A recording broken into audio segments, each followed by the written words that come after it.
All right, I'm really honored to be here today. I think it's really awesome that Westerville's doing the Year of the Arts, and especially Rock the Ville, especially including the written and the spoken word and all of us here today. I'm going to be reading 4 poems today. 3 of them come out of this little book right here called Novena Remixed. It's actually officially coming out on Wednesday, the 14th, which is my birthday. Yay. I'm going to be 29. Just kidding.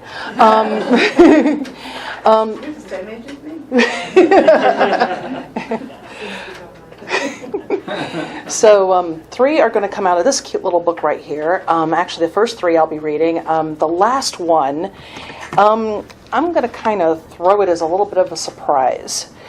I'd like to start off with a question. How many people in this room know what happened to Icarus? Anybody, shout it out. Too close to the sun. Yeah. No, he didn't. Well, at least not the way Icarus tells it, and that's my first poem. I thought about exploring the Icarus myth because everybody thinks, I mean, the way the story is told is that he flew too close to the sun, the wax on his wings melted, and he falls into the sea and dies. Well, I was thinking one day, what would happen if something else had happened to Icarus instead? And so that's what my first poem called Icarus is about, and here goes. They never got the story right. I did not die. The wax on my wings did not melt. I did not fall into the sea. Back home, they all used to say, "Remember Icarus," as if I am a byword for giddiness, careless youth, and flying too high. But tell me this. Is it a crime to want to touch the sun? I don't know who told you that I fell into the sea. I suppose that I saw my father plunge into the center of the sun, fingertips first, until that giant glowing ball devoured me into his belly. I did not look back. If I had, I might have seen father ascend, carried by the back of the wind, and climbing the sky heights by shoulder and wing, rushing toward me to stop me from diving into that luscious persimmon membrane of solar soul. But I did hear him frantically screaming my name before the first liquid gold of silence poured into my ears, and I broke on through to the other side of the sun. It is a rare thrill to watch your fingertips divine the space between the orange flesh of Helios and his spiked golden crown. One of your modern bards, Leonard Cohen, I believe, said that there's a crack in everything, and once I navigated the crevice in the sun, I saw a marvelous universe of being where the creations of your minds live. Your dreams, your phantasms, your mysteries. Once I broke through the veil, they approached me and greeted me one by one. I cannot possibly number them all, but I do remember the one-legged wooden soldier and his dancing paper bride. I chatted with a kindly mechanical man in a yellow shirt who wished to be flesh. He told me that he and his companions sail amongst the stars in a broad, open sky. I saw a newborn babe, eyes cluttered with stardust and cradle wishes, welcomed into the world by a pair of white-robed ancient ones on the shores of a sparkling sapphire lake. I met winged messengers from the heavens who were amused at the crude wings that Father had strapped onto my mortal flesh. They removed those mechanical arms of flight and entreated me to fly on my own, and I did. I flew without wings in the milky space of Andromeda with a girl wearing ruby-encrusted slippers, a large white dog-like creature called a luck dragon, and a talking frog with large eyes and a gentle soul. Tell me truly, you all want to touch the sun, don't you? That is why you even dream in the first place. Let no one deceive you, my friends. There is no such thing as flying too close to the sun. As I yet live, standing before you in the flesh, I say unto you that the only crime is not attempting to leap upward to find the fine crack between corona and plasma, and then to slip right in. You dreamers do it anyway. Why not venture beyond the real gate where that ancient giant stands guard? Be not afraid, for truly I promise you, those old Olympians will never know what hit them.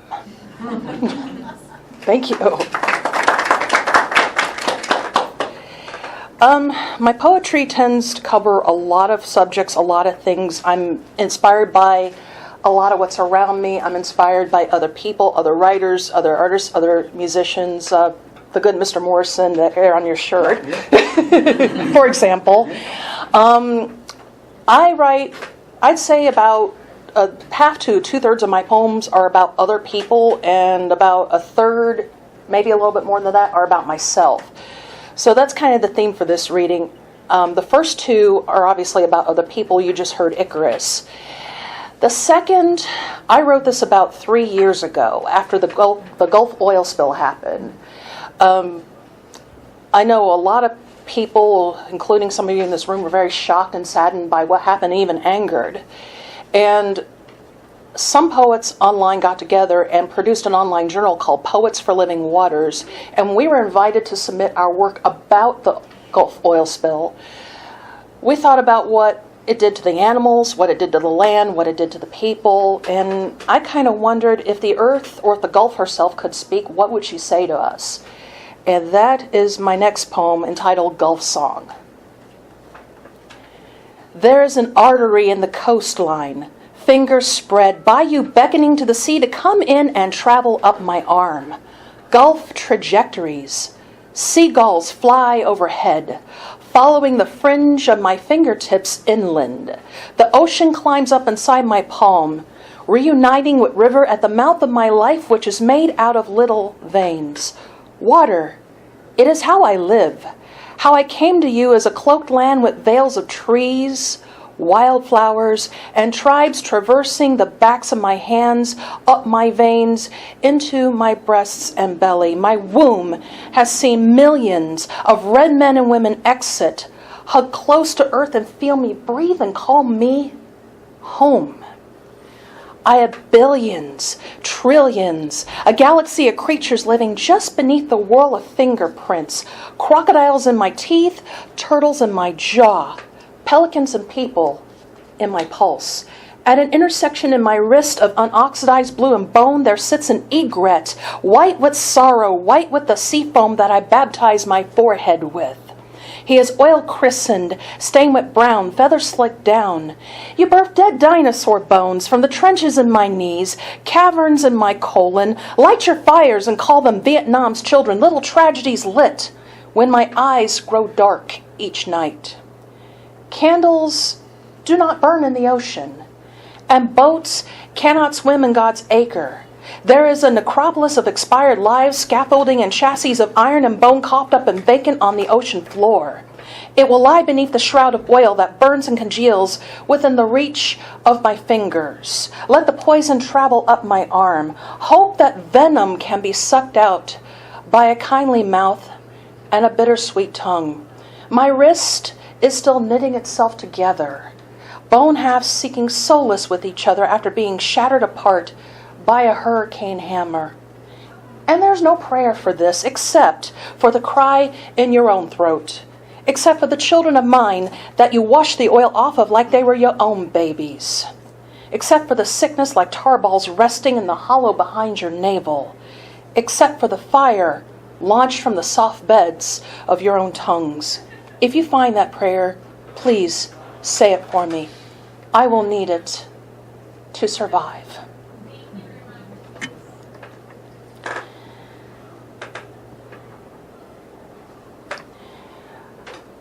As I mentioned, the first half of the poems I'm doing today are about other people, other places, other things. Now I'm going to be going into the second half of my reading, which is about myself.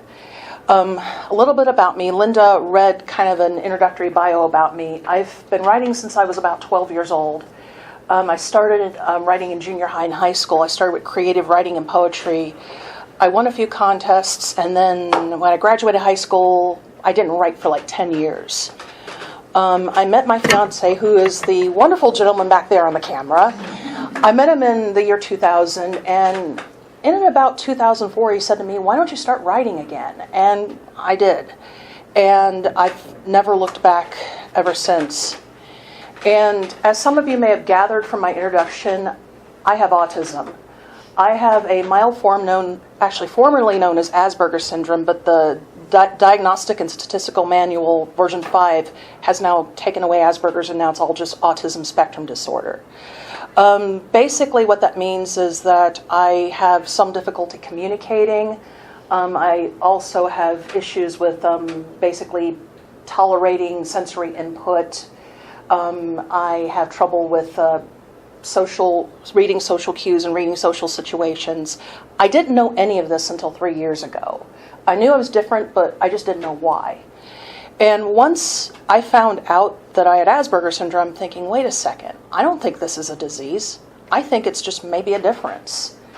And ever since then, I've been writing about Asperger's syndrome and what it means to me. And this is it is the very first poem that came out of that. I wanted to kind of help people understand what it was like. So with that in mind, I give you You Don't See It. You don't see it, but some days I drag moonlit danger behind me like a veil of milky dust, casting itself off of my crown. I balance armies of fire on the backs of my arms and use them for wings. I hear the stars rubbing their legs together for the want of music and hanging gold fiddle notes on Venus's earlobe. They chime, making love in the solar wind. I strap bass lines onto my back, wrap chainmail angels around my chest, strap thunderclouds to the soles of my feet, and I dance. You wouldn't know it, but I have 1,000 heavens and just as many hells burning inside. You see the computer mind, but not the glass shatter heart. I sometimes wonder if I am a transparent kachina in your line of sight, if you can already see how much I burn. But you always prove me wrong. You try to unzip me and see my eyes fleeing away from you like startled ponies. Do you really know me? If you did, you would know that if I were to look at you too long, I might burst. But you don't know. And how can I tell you? I consult the dictionary of human behavior every day. I had to load it into my brain and make it learn that you open doors with hello and that you close them with goodbye. I had to learn the mechanics of when to smile, when to laugh. If I like you, I tear encyclopedia pages and pictures from off my walls to give to you as gifts. And if I were to love you, I might serenade you with the music channeled from the stereo installed into my brain that I first noticed when I was 10. But small talk feels like grease on my fingertips. And some days, I hear my own voice rendered in Greek and wonder when I will speak my own tongue again. So I will speak my own dialect of encyclopedia notes, photographs, trivia bank entries, badly sung covers of the originals, words shaped like arrows. There may be no smiles, no dance of our eyes, no oil between us to make things easier. That's not how I work, and I'm not ashamed of this. And maybe someday you will see me dance. Thank you. And I've got one more poem to offer today. I'll switch on my handy dandy iPad here. I'm a bit of a technology geek. My fiance and I both are, but I still really, really very much believe in the printed word and in physical books. Yeah, and amen indeed. I mean, when I'm dating myself a little. I graduated high school in 1994, and this was before we had all these marvelous iPhone, iPad, you, I, me, I, whatever. And I wrote my poems sometimes on computers, the old Apple IIes in the classrooms at my high school. But I just really enjoy how the printed word looks, how it feels, and I don't think that's ever going to die out. At least not as long as we're here. And this last poem comes from an earlier book. It's called Word, meaning the book is. And I wrote this about 4 years ago. My father was a very interesting character. My late father showed a lot of signs of also being on the spectrum as well. But he was a very interesting character in that I guess I call him a storyteller too. Sometimes he had a habit of telling tall tales, and sometimes he would just come out with the truth, and there were times that my mother and I couldn't tell which was which. Maybe he was a bit of a jokester, I don't know. He had his reasons, but I think from him I get a lot of my gift in what I do. So I'll close with this last poem. It's dedicated to my father. Maybe he's in the room, I don't know, wherever he is. I call it Fables. Now you see it, now you don't. These eyes, scandalous and brown, reverberating the sound of DNA caught in a time warp. Punch buttons, pull levers, destination 1976. Now these eyes, they are my own, but they contain the sparkle that spins fables or lies. You decide. I'm a storyteller by nature, so was Dad. His bestsellers, the riveting story of how he found my older brother by the soft shore of the Pacific Ocean, as if Earth had opened up, given birth through the sands of Venice Beach, and then laid the baby out in bright, sparkling daylight just for him to find.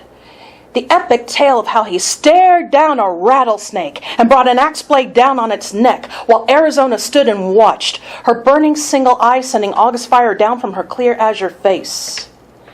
And his poetry, painting melted visions of burning children, with their black smoke shadows frozen on concrete, instant prints of final agony rendered by atomic Hiroshima flash. I could never tell what was truth and what was fiction from his lips. Now I see fairies in my dreams, hear the tortured songs of banshees in my ears, and see a dead poet standing, bowing, and offering his soft lips to my outstretched hand with my third eye. Or do I? My dad was a storyteller by nature, and all I have left of him is this gift. So, what comes from my lips? Fables or lies? You decide. Look into my eyes, see the sparkle, insane or wise. And you decide. Thank you.